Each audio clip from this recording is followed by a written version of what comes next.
네, 함께 욥기 1장 1절에서 2절까지의 말씀을 같이 읽도록 하겠습니다. 욥기 1장 1절에서 2절입니다. 네, 성경책에 적혀 있는 글을 같이 읽도록 하겠습니다. 시작. 우스 땅에 욥이라 불리는 사람이 있었는데 그 사람은 온전하고 정직하여 하나님을 경외하며 악에서 떠난 자더라. 그에게 아들 7과 딸 3이 태어나니라. 네, 욥에 대한 소개로 시작을 하고 있습니다. 얼마 전 8월 7일이었죠. 입추였습니다. 입추입니다. 24절기 중에 이제 가을로 접어들었다 이 뜻이죠. 그리고 또 12일인가요? 말복이었습니다. 그날이 저는 말복이었는지도 몰랐습니다. 그러니까 이제 더운 건 다 갔다, 이렇게 생각할 수 있는 절기가 된 것 같습니다. 음력 7월이 되었죠. 맹추라고도 부르는 이 가을의 초입에 들어서게 됐습니다. 이제 찐듯한 더위도 얼마 남지 않은 것 같아요. 새벽에 운동하기 위해서 좀 뛰다 보면 공기가 많이 달라졌습니다. 기온도 19도, 때론 20도 이렇게 되긴 하지만 확실히 이전보다는 많이 달라졌습니다. 더위의 때가 이제 가고 있기 때문에 그렇습니다. 이 때에 대해서 생각해 보니까 자기가 어떤 때에 있는지를 아는 게 참 중요하다, 그리고 그것이 확실히 지혜겠구나라는 생각도 해보게 됩니다. 활짝 핀 꽃도 아름답습니다. 하지만 이제 쓰러져 가고 또 꽃대만 남아있는 그런 줄기 꽃도 좀 아름답다라는 생각이 듭니다. 그 아름다움은 활짝 펴있는 꽃과는 좀 다르지만 이 쓰러져가는 그 시기 하나하나가 어떤 의미에서는 생명의 귀중한 여정을 마무리해 가는 때잖아요. 그렇게 보면 참 아름다운 것, 장엄한 것이라는 생각이 들게 됩니다. 오늘 이곳에 예배하러 모이셨는데요, 어떤 열정을 가지고 어떤 꿈들을 활짝 펼치면서 지내보셨습니까? 아마 작년이 되신 이후에 꿈이 무엇냐, 무언가 펼쳤냐라고 얘기하면 생소하다 느끼실 수도 있을 텐데, 과연 일주일 동안 여러분의 생명력을 어디에다 태워보셨습니까? 그리고 어떤 것을 꿈꾸어 보셨습니까? 지금 도대체 어떤 때를 보내고 계신가요? 어떤 분들은 마음에 집중하는 분도 계실 거고요, 또 어떤 분들은 먹는 것, 입는 것, 살아내는 것 자체가 워낙 고단해서 거기에 집중하고 계실 줄 믿습니다. 여하튼 각각의 삶의 모습들은 다르지만 고단합니다. 그러하기에 고단한 삶을 보내다 보면 정말 중요한 질문들을 좀 못 해보거나 아니면 건너뛰는 경우가 적지 않은 것 같습니다. 그러다가 문득 삶에 제동이 걸립니다. 아파서든 아니면 어떤 일이든 큰 어떤 일이 돌뿌리처럼 나를 딱 막아설 때가 있습니다. 그러면 이제 그제서야 이것이 무엇인가? 왜 이런 일이 나에게 있는가? 나는 누구인가? 라고 하는 질문을 다시 해보는 것 아닌가 생각을 해보게 됩니다. 그런 생각을 해보면서 이 책이 좀 생각이 났습니다. 이 환상의 빛이라는 책인데요, 미야모토 테루라고 하는 작가가 쓴 책입니다. 이 책은 간결하게 소개해드리면 이렇습니다. 학창시절에 할머니가 행방불명된 이 유미코라고 하는 여인이 주인공입니다. 도대체 사랑하는 할머니가 어디 갔는지 알지 못한 채로 마음에 이 켜켜이 쌓이는 그리움과 불안함을 가지고 살아가던 때에 같은 동네에 살고 있던 이쿠오라고 하는 남자를 만나서 결혼을 합니다. 두 사람이 행복했어요. 첫 아이가 태어나고 이제 그 아이를 키워나가는 그런 말 그대로 풋풋한 신혼이었습니다.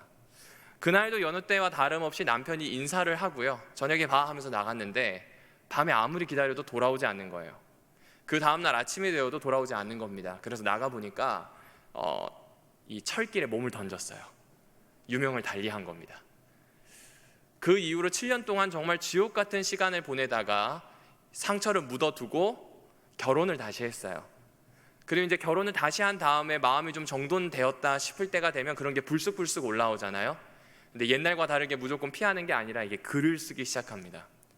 그 글이 남편에 대한 편지, 서간문입니다. 왜 그랬을까? 어떤 일이 있었을까? 왜 나는 아무것도 알지 못했을까? 다양한 이야기들이 꽤 긴 페이지를 통해서 나오게 됐습니다. 그래서 이 책에 대해서 한 평론가는 이런 얘기를 써놨더라고요. 시간에 소금기가 묻어있는 아름답고 씁쓸한 문장들이라고 표현합니다. 시간의 소금기라는 건 그 시간 동안 많이 울었을 겁니다. 그 소금기가 묻어있는 씁쓸한 해결되지 않은 문제들, 도대체 이 고통이 나에게 왜 왔으며 이 때가 왜 지금이어야 하는지, 그 질문들, 생각들이 이 문장으로 녹여져 있었던 겁니다. 그렇습니다. 우리는 때를 따라 살아가고 싶어 합니다.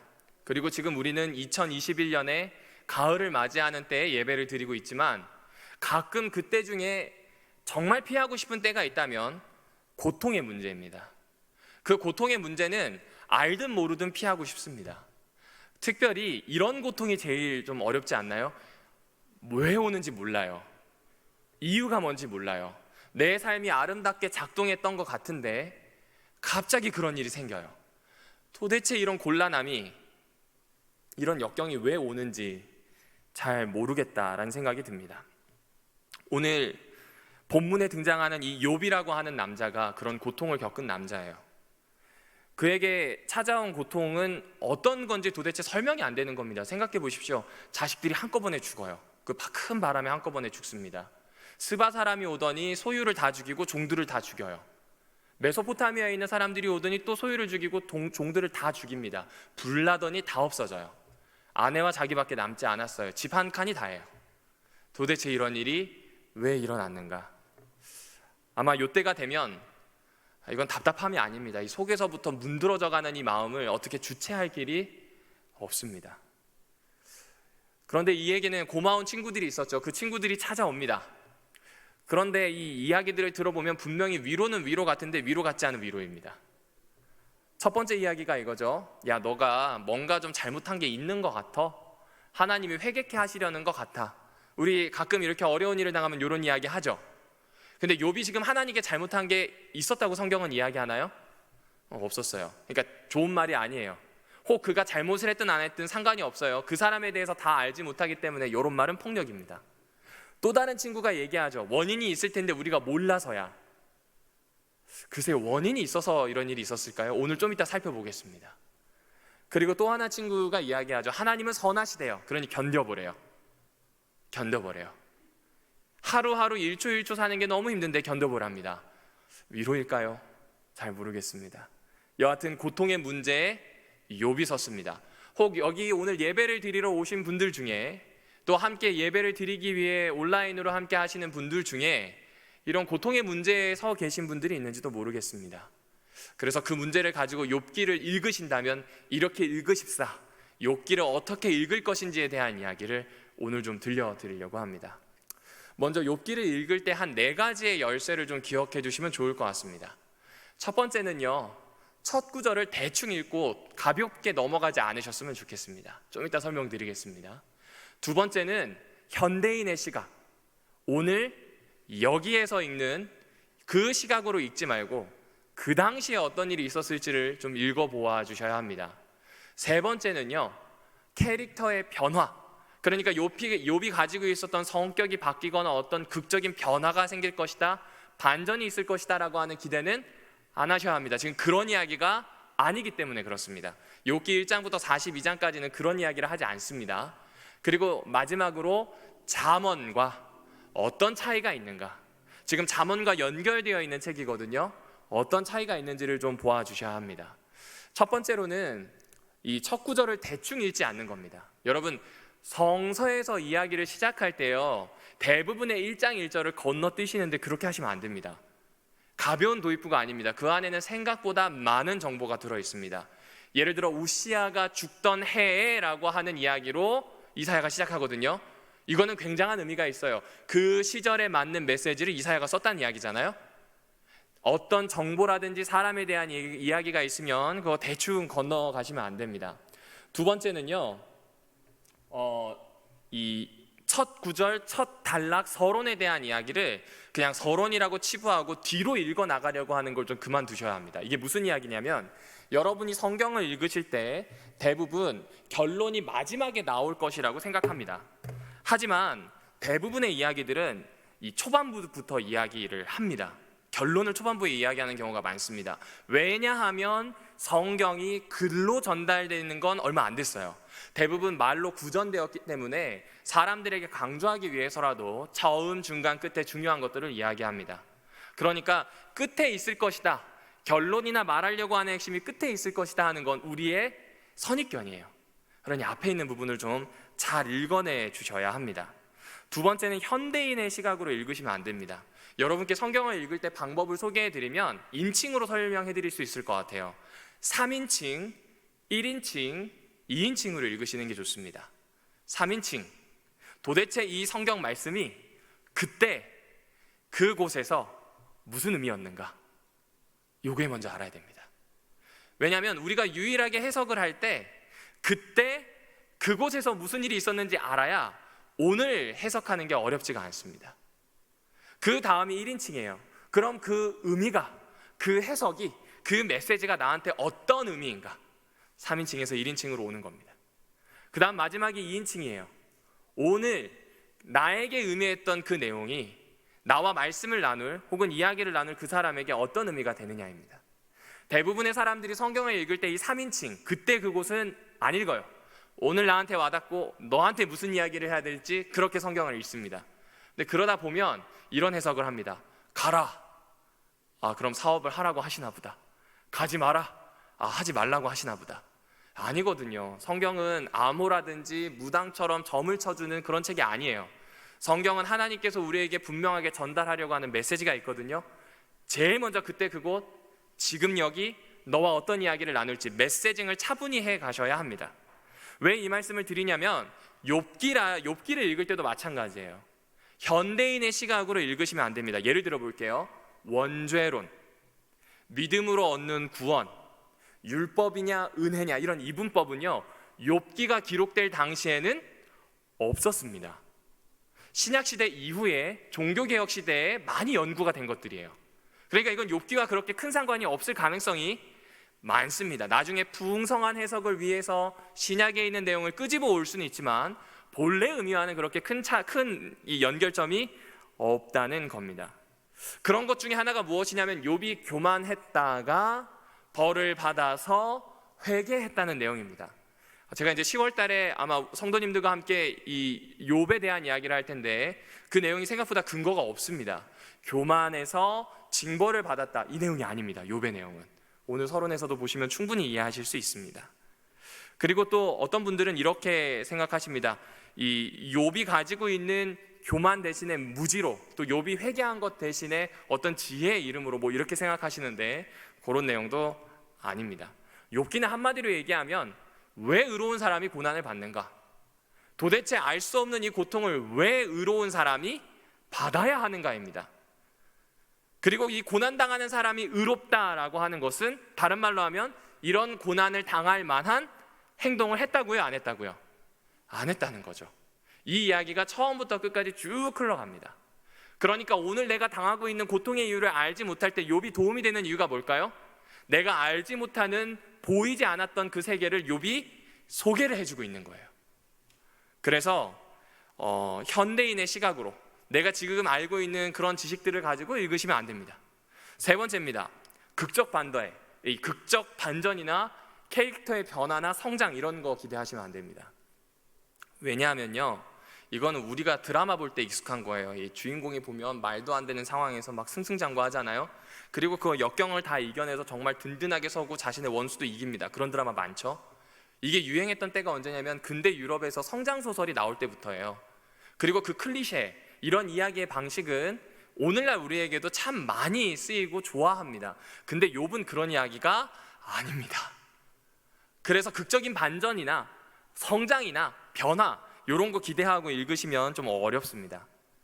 특별히 아까 잠깐 짧게 말씀드렸던 것처럼 교만했던 욥이 벌받아서 회개했다, 이거를 지혜문학에서 보게 되면 무지했던 욥이 깨달음을 얻었다는 겁니다. 왜냐하면 지혜서에서 가장 큰 죄는 교만이 아니라 무지거든요. 지혜서에서 회개는 이 회개라고 하는 개념을 쓰지 않고 깨달음이라고 하는 걸 씁니다. 그러니까 둘 다 비슷한 거예요. 말만 바꾼 거예요. 그 이야기가 욥의 이야기가 아니라는 겁니다. 마지막으로 잠언과의 차이를 보셔야 됩니다. 이 잠언과의 차이는 이런 겁니다. 동화를 읽을 때 아기돼지 삼형제 동화를 다 읽으셨을 거예요. 자, 제가 한번 여쭤볼게요. 여기 계신 분들 중에 아기돼지 삼형제가 실제 하는 이야기다, 손 들어 보실까요? 네, 10개 웃으시네요. 바보 같은 질문이죠. 하지만 저희 집에 있는 제일 나이가 어린 그 친구는요, 실제 이야기예요. 생생해요. 맞나요? 그런데 점점 자라면서 그 이야기가 동화 이야기라는 걸 압니다. 그리고 우리는 그 이야기를 때로는 늑대의 관점으로, 때로는 이 아기 돼지의 관점으로, 엄마의 관점으로 시대상에 비추어서, 너에 비추어서 생각해 보게 됩니다. 맞나요? 똑같습니다. 지금 기본이 있고 그 기본 다음에 응용을 해야 되잖아요. 잠언은 기본기예요. 잠언은 하나님이 얘기하신 모든 지혜의 기본이에요. 그 응용한 것이 뭐냐면 욥입니다. 욥기에 나오는 내용입니다. 그런데 순서를 보면 이 잠언 다음에 욥기가 있나요? 욥기 다음에 잠언이 있나요? 네, 성경 순서는 욥기 다음에 잠언이 있어요. 그러니까 좀 헷갈립니다. 그런데 이 성경 순서와 상관없이 잠언에 대한 주류 지혜, 우리가 알고 있었던 그 내용과는 조금 다른 예외가 될 수 있는, 응용할 수 있는 내용이 욥기이구나, 이 차이점을 알고 들어가시면 좋습니다. 이 네 가지를 꼭 기억해 주시면 좋겠습니다. 이게 비단 욥기에만 해당하는 게 아니라 성경을 읽으실 때 좀 여러모로 도움이 되실 수 있는 내용입니다. 자, 그럼 욥기 1장 1절을 잠깐 보실게요. 우스 땅에 욥이라는 사람이 사는데 그 사람은 온전합니다. 정직합니다. 그리고 어떤 사람이에요? 하나님을 경외해요. 마지막으로 악해요? 아니면 악에서 떠났어요? 그렇죠. 우스 땅이 어딘지, 아브라함과 같은 시절에 살았는지 몰라요. 잘. 여기가 메소포타미아인지 우리는 잘 알지 못합니다. 그리고 지금 딱 1장 1절 이 내용만 읽어보고 좀 읽어보시면 아시겠지만, 그런 내용이 중요한 내용일까요? 중요하지 않은 내용일까요? 안 중요해요. 안 중요해요. 지혜서들의 기본은 시대도, 그리고 사람도, 문화도 초월할 수 있는 내용들을 이야기하려고 합니다. 그런 내용은 그렇게 중요하지 않습니다. 청동기 시대에 욥이 살았는지, 철기 시대에 있었는지 중요하지 않아요. 메소포타미아 사람인지 가나안 사람인지 그렇게 중요하지 않습니다. 그보다 욥이 어떤 사람인지에 더 관심을 가지고 1장 1절에서 얘기해요. 다시 말씀드리지만 욥은 온전해요. 정직해요. 여호와 하나님을 경외해요. 악에서 떠났어요. 이게 욥입니다.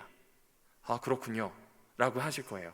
그런데 이런 걸 보니까 좀 생각나는 게 있지 않으시나요? 이겁니다. 잠언 2장 7절, 그는 정직한 자를 위하여 완전한 지혜를 예비하시며 행실이 온전한 자에게 방패가 되신다. 지혜에 대한 이야기입니다. 지혜로운 사람에 대한 하나님의 취급에 대한 이야기입니다. 3장 7절, 스스로 지혜롭게 여기지 말지어다. 여호와를 경외하며 어디에서 떠나라고요? 악에서 떠나래요. 욥은 온전해요.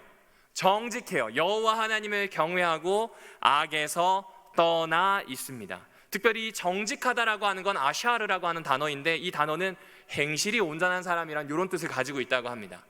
그러면 지금 여기까지 보았을 때 욥은 어떤 사람이에요? 잠언에서 소개하는 진정한 지혜로운 사람이에요. 여호와를 경외하는 참 지혜자가 누구예요? 욥이에요. 그 지혜대로 살아가는 화신과 같은 존재가 누구라는 거예요? 욥이라는 겁니다. 그 이야기입니다. 그러니까 욥은 지혜자라고 지금 소개하는 거예요. 욥은 그냥 지혜자가 아니라 잠언에서 딱 집어서 이야기하는 그 지혜자라고 이렇게 이야기를 해주고 있습니다. 목사님, 그거는 뭐 1장 1절만 보고 이야기하시는 거 아닌가요? 아닙니다. 1장 8절에도요, 그리고 2장 3절에도 나옵니다. 그는 온전하고 정직하고 하나님을 경외하며 악에서 떠났다는 이야기를 반복합니다. 여호와의 입을 빌어서요. 왜 그럴까요? 독자들에게 지금 주지시키고 싶은 거예요.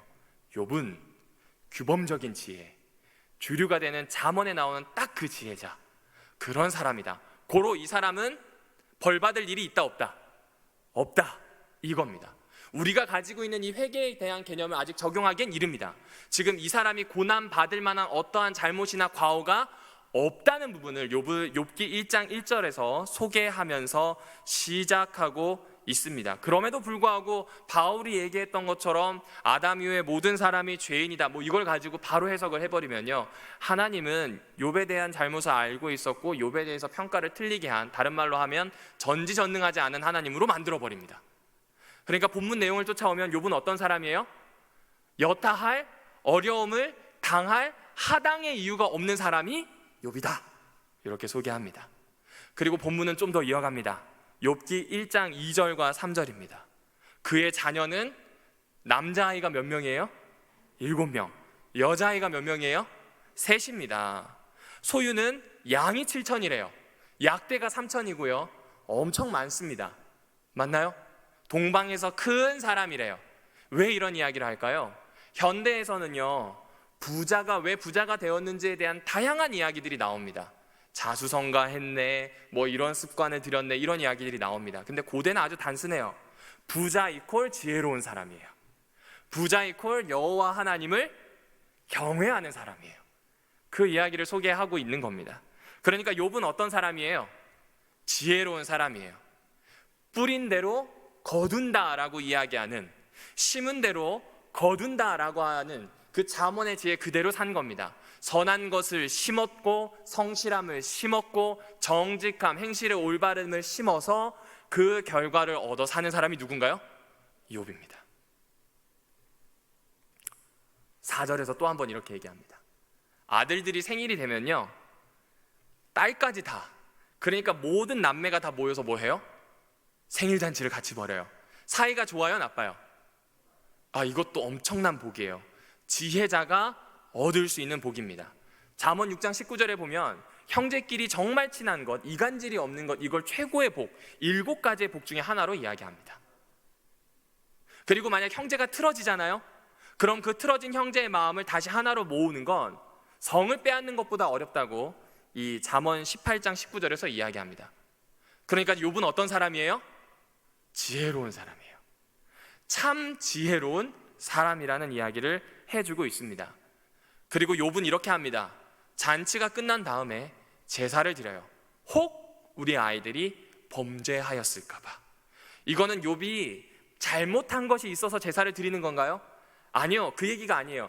여호와 하나님 경외하기를 철저히 하는 사람, 다른 말로 바꾸면 참으로 지혜로운 사람, 그 이야기를 여기에 해주고 있습니다. 그러니까 지금 욥기 1장 1절부터 5절까지는 한마디로 얘기하면 잠언에서 소개하는 굉장히 규범적인 지혜를 너무나도 잘 지키고 마치 화신과 같은 존재가 누구라고요? 욥이라는 겁니다.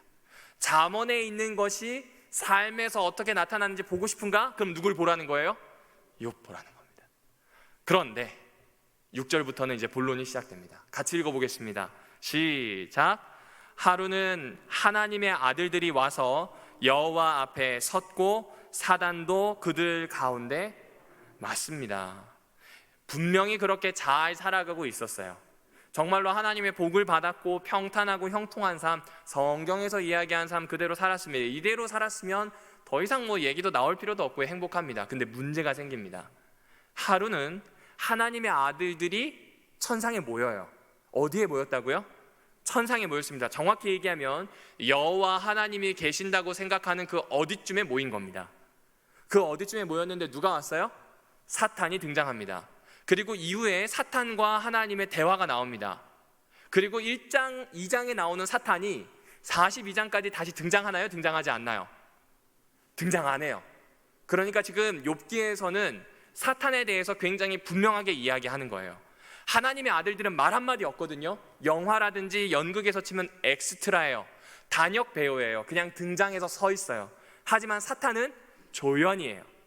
이제부터 욥기가 왜 시작되는지를 알려주는 조연입니다.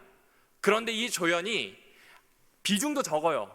그럼에도 불구하고 우리에게 너무나 크게 각인되어 있는 건 우리가 하고 있는 신앙 안에서 사탄이 가지고 있는 의미, 특별히 대쟁투 시점에서 보았을 때 그가 가지고 있는 행동 자체가 워낙 강력하고 그걸 너무나 잘 이해하고 있어요. 욥기에서는 그가 나오는 게 굉장히 적어요. 그가 어떤 일을 했다는 것에 관심 있지 않아요. 지금 욥이 이렇게 사는 것에 대해서 문제 제기를 하는 조연인데 너무 주목받을 만해요. 씬 스틸러처럼요. 그래서 등장한 거예요. 뭐 이 사람이 어떻고 저쩌고 뭐 천상이 어디고 이게 중요한 게 아닙니다. 그 부분이 핵심입니다. 자, 그런데 장소가 어디라고요? 천상입니다. 하늘이에요. 잠언에서 나오는 표현을 보시면요, 땅 아래에서, 특별히 인간 사회에서 필요한 지혜들을 이야기합니다. 그리고 전도서는 그런 지혜를 해 아래서 일어난다는 표현으로 자꾸 이야기해 줍니다. 규범적인 지혜, 공식과 같은 패턴과 같은 그 지혜들은 우리 인간 사이에 필요한 거예요. 그런데 그렇게 지혜롭게 살았어요. 여호와를 경외하고 정직하게 살았단 말이죠. 그런데 고통이 찾아왔어요. 이해할 수 있나요? 없나요? 없어요. 우리가 이해할 수 없는 그 다음 숨겨져 있던 영역을 보여주는 겁니다. 땅에 해당하는 그 지혜를 넘어서는 하나님의 새로운 지혜의 공간이 있다는 거예요. 그런 공간이 있다는 걸 우리에게 열어서 보여주는 겁니다. 우리가 이해하지 못하는 일, 분명히 팥 심은 데는 팥이 나야 되고 선한 일을 행한 데는 좋은 열매가 있어야 되는데, 분명히 내가 그렇게 살기 위해서 노력하고 여호와 하나님을 믿는데 다른 결과가 나온단 말이죠. 그 이유가 무엇이냐면, 우리가 땅에서 열심히 살지만 땅에 개입하는 또 다른 것이 있다는 거예요. 우리가 알지 못하는 영역이 있다는 걸 이 천상에서 하나님 아들들의 회의를 통해서 보여주고 있는 겁니다. 그럼 도대체 그게 무엇일까요? 이겁니다. 사단이 여호와께 물어요. 까닭이 없이 하나님한테 잘 할까요? 이유가 있지 않겠습니까? 이 이야기예요. 다른 말로 해볼까요? 잠언의 지혜대로 해주시니까 하는 거잖아요. 그거 걷어보세요. 안 할걸요? 이 이야기입니다. 하나님한테 충실히 하는 이유는 자식도, 소유도, 평탄한 삶도, 형통한 삶도, 건강함도 받았기 때문이에요. 그것 딱 걷어내면 안 한다는 겁니다. 하나님이 해주셨던 보상이 있었기 때문에 했다는 거예요. 반대로 얘기해 볼까요? 그 보상을 받기 위해서 투자한 거예요. 자신의 인생을 거기에다 넣은 거예요.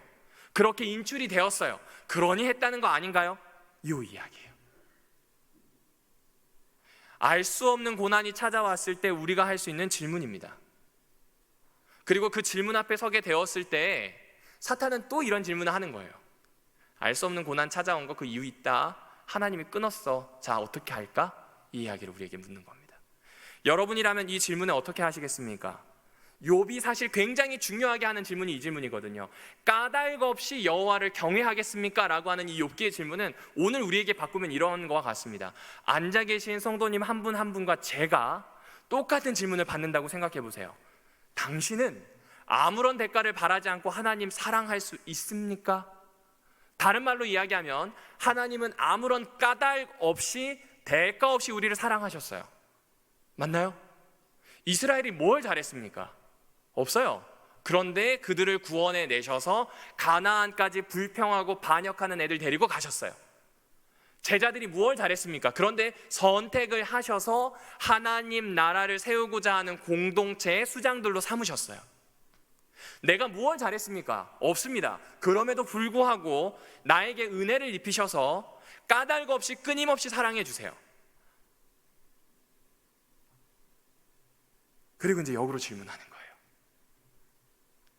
나라고 하는 사람에게 베풀어 주신 그 하나님의 사랑 맞습니다. 그런데 인간은 하나님과 다르잖아요. 아무런 대가를 바라지 않고 하나님을 사랑할 수 있을까요? 하나님을 믿고 따르는 이유가, 욥이 하나님을 그렇게 섬기는 이유가 잠언에서 약속되어 있는 보상 아닌가요? 아니면 신에 대한 정말 순수한 사랑 때문인 그거 맞을까요? 선과 지혜를 따르려는 마음이 여호와 하나님의 명령에 대한 순종, 그 앞에서 우리가 취해야 되는 그런 겸손, 정말로 우리의 마음에서부터 비롯된 것인가? 아니면 재물, 축복, 형통인가? 요거 물어보는 겁니다. 무엇을 대답하셨습니까? 혹은 평소 생각하지 않다가 오늘 그 질문 앞에 직면하셨는데 어떤 대답을 하고 계십니까? 11절과 12절로 넘어갑니다. 사탄은 거기에서 멈추지 않아요. 소유물 다 치워보라고 이야기해요. 주셨던 거 다 빼앗아보라고 이야기합니다. 그러면 어떻게 할까요? 하나님 거절하지 않을까요? 이 이야기를 하는 겁니다. 여기서 주의하셔야 되는 게 있습니다. 이거 하나님이 하신 거예요? 사탄이 하는 거예요? 아니에요. 사탄은 이야기만 합니다. 42장에 보면 하나님께서 욥에게 고난을 주셨다는 기록이 나옵니다. 그러니까 지금 고난도 주시는 분이 하나님이고, 그리고 축복을 주시는 분도 누구예요? 하나님이라는 걸 분명히 하는 거예요. 욥은 하나님 앞에 성실한 사람이에요. 참 지혜자예요. 그에게 축복이나 고난을 주시는 분이 누굴까요? 하나님이란 이야기를 해주고 있는 겁니다. 하나님은 참말로 그렇게 하셨습니다. 사탄의 이야기를 듣고 귀가 솔깃해서 하신 것이 아니라 이 모든 고통, 이 모든 하나님의 선함, 축복이 그분 안에 있다는 것을 보여주신 거예요. 그분이 다스리고 계시는 거예요. 선은 하나님이 다스리고 악은 사탄이 다스리고, 그 얘기가 아닙니다. 그런 이분법적인 내용은 중세시대에 나와요. 그런 게 아니에요. 하나님이 세상을 다스리세요. 하나님이 세상을 다스리지만 악이 있어요. 하나님이 세상을 다스리지만 고통이 있어요. 단순히 그걸 빠르게 죄의 문제로 결부시킬 게 아니라니까요. 내가 하나님 앞에 성실하게 살았음에도 불구하고 그 고통이 있다니까요. 그걸 직시하라는 겁니다. 거기에 대해서 섣부른 대답을 할 수 없다는 그 겸손함을 인지하라는 겁니다. 그리고 직면하라는 겁니다. 하나님께서는 스바 사람에게 소와 나귀와 종을 붙이셨습니다. 하나님께서는 불로 양과 종들을 죽이셨습니다. 갈대아 사람들에게 낙타와 종들을 붙이셨습니다. 큰 바람이 불 때 욥의 자녀들은 그 바람에 휩쓸려 다 죽었습니다. 남은 게 없습니다. 가축, 종, 자녀들은 고대에서는 소유물이었습니다. 따라서 이건 하나님의 축복이에요. 천재지변과 인재를 구분하지 않습니다. 전쟁이나 어떤 사고나 아니면 내가 정말 천재지변을 당한 것이나 그거 다 하나님이 하신 거예요. 하나님이 벌 주신 거예요. 고대 사람들은 그렇게 생각했어요. 그러니 지금 이 모든 일이 하나님으로부터 일어나게 됩니다. 참변이 일어난 거예요. 성서에서는 이것이 사탄의 불이 아니라 하나님의 불이라고 분명히 이야기합니다. 자, 이제 어떻게 대답해야 될까요? 어떻게 대답할까요? 다음 성경절을 좀 같이 읽어보겠습니다. 시작. 욥이 일어나 겉옷을 찢고 머리털을 밀고 땅에 엎드려 경배하며 가로되 내가 모태에서 적신으로 나왔사온즉 또한 적신이 그리로 돌아가올지라. 주신 자도 여호와시요 취하신 자도 여호와시니 여호와의 이름이 찬송을 받으실지니이다. 아멘. 욥은 인간이 할 수 있는 최선, 최고의 대답을 합니다. 욥은 하나님이 절대적인 주권을 가지고 계신다고 고백을 해요. 모든 걸 주관하시는 분은 하나님이에요. 따라서 주시는 것도 거두어 가시는 것도 하나님이세요. 내 입장에선 굉장히 아프고 쓰려요. 이거 너무 아파요. 이거 살이 떨어져 나가는 건 이상이잖아요. 그런데 하나님이 하시는 거예요. 단순히 맹신이 아닙니다. 하나님이 주관하고 계시기 때문이에요. 하나님이 주인이시기 때문이에요. 그러니 그는 찬양 안 할 이유가 없다라는 겁니다. 다른 말로 해볼까요? 하나님이 주시거나 거두실 때 어떠한 이유나 법칙 따위가 필요하지 않다는 겁니다. 그게 욥이 했던 신앙 고백입니다. 두 번째는 신앙이 보상을 목적으로 한다는 사탄의 주장에 대해서 아주 정면으로 비판하는 겁니다. 콩 심은 데 콩이 안 나도 돼요. 팥 심은 데 팥이 안 나도 됩니다. 여호와 하나님을 찬양할 거니까요. 그 이야기예요. 모든 것은 하나님이 하신다. 인과응보, 권선징악, 그것이 그렇게 움직이지 않아도 괜찮다는 거예요.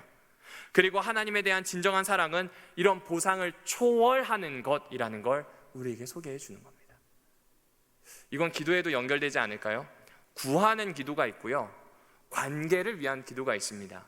구하는 기도는 한마디로 얘기하면 하나님의 손과 발을 향해서 하는 기도입니다. 그러나 관계를 향한 기도는 하나님의 얼굴, 하나님과의 대화를 향한 기도입니다. 이 기도는 정말로 최선을 다해서 하나님께 때를 쓰는 기도이라면 이 기도는 골방에 들어가서 하나님과 은밀히 드리는 기도입니다. 욥은 구하는 기도의 사람이 아니라 관계의 기도의 사람이었어요. 물론 구할 때도 있었겠죠. 하지만 그의 중심이 어디에 있었을까요? 여기에 있었습니다. 다시 말씀드립니다. 하나님의 절대 주권이에요.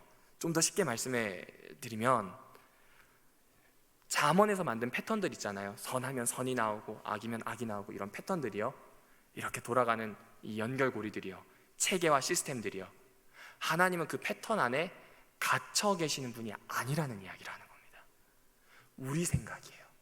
하나님이 응당 그렇게 해주셔야지라고 생각하는 건 우리 생각이에요. 여러분, 우리가 우주를 탐험하지만 모든 우주를 탐험하지 못합니다. 여전히 하나님이 남겨두신 영역이 무궁무진합니다. 심지어 그것이 피조세계임에도 불구하고 하나님이 워낙 광대하시고 크셔서 우리가 탐험해야 할 곳, 알아가야 할 곳이 줄어들지 않습니다. 하나님은 우리가 생각하는 패턴, 틀 안에 갇혀 계시는 분이 아닙니다. 박스 안에 고양이라고 아시나요? 고양이들 박스 되게 좋아하거든요. 제가 고양이를 잠깐 키워봤는데 제 가방에도 들어가 있어요. 너무 좋아해요. 그런데 그런 박스나 가방 안에 들어가는 고양이 같은 하나님이 아니라니까요. 그 박스, 그 가방, 그 이상의 것들을 만들어서 우리에게 제시하시는 분이에요. 우리에게 주시기도 했고 가져가실 수 있는 분이 누구라고요? 하나님이라는 겁니다. 그러기에 신앙은 대가와 상관이 없다는 겁니다. 하지만 그게 어렵습니다. 어떻게 까닭 없이 사람을 만날 수가 있겠습니까? 좋아하는 것도 까닭이 있고 싫어하는 것도 까닭이 있습니다. 어떻게 까닭 없이 하나님과 관계가 유지될 수 있겠습니까? 그럴 수 있다는 겁니다. 그럴 수 있다는 겁니다. 욥이 그 이야기를 해줍니다. 하나님이 먼저 우리를 그렇게 대하셨기 때문에, 하나님이 언약을 수없이 많이 어기는 이스라엘 백성, 하나님과의 수없이 많은 언약 위에서 늘 다른 길을 선택했던 나를 여전히 사랑하시고 은혜를 베푸시는 분위기에 가능하다는 겁니다. 그래서 욥은 저에게 너무 찔리는 질문을 하는 것 같습니다. 당신도 마찬가지로 까닭 없이 하나님을 사랑할 수 있는가? 내가 바라는 대로 하나님이 움직이지 않으신다고 해도. 그리고 욥은 이 이야기를 해줍니다. 이 눈 가리고 아웅하는 신앙 하지 말자고요. 우리는 우리가 가지고 있는 이해 안에서 삽니다. 그건 저나 모든 분이 똑같습니다. 한계가 있어요. 그런데 한계가 있는데 그 한계를 어떻게 대하는지가 중요한 것 같습니다. 내 한계를 넘어서는 일이 오면 귀를 막고 눈을 가려요.